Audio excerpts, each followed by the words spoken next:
அமெரிக்க அதிபர் Donald Trump இறக்குமதி செய்யப்படக்கூடிய மருந்து பொருட்கள் மீதான முன்மொழியப்பட்ட வரிகளை தொடங்குவதற்கான திகதியை அறிவித்திருக்கார்.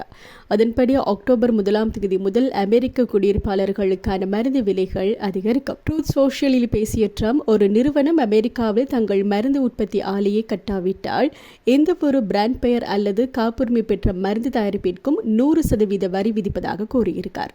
அமெரிக்காவிற்கு தடுப்பூசிகளை அனுப்புவது ஆஸ்திரேலியாவினுடைய மிகப்பெரிய ஏற்றுமதிகளில் ஒன்றாக இருக்கிறனால இது ஆஸ்திரேலியாவில் பெரும் தாக்கத்தை ஏற்படுத்தக்கூடியதாக இருக்கிறது. இதற்கிடையில 10% வரி விதிக்கப்பட்ட போதிலும் அமெரிக்காவிற்கான ஆஸ்திரேலிய மாட்டிறைச்சி ஏற்றுமதி இந்த ஆண்டு வளர்ந்திருக்கு.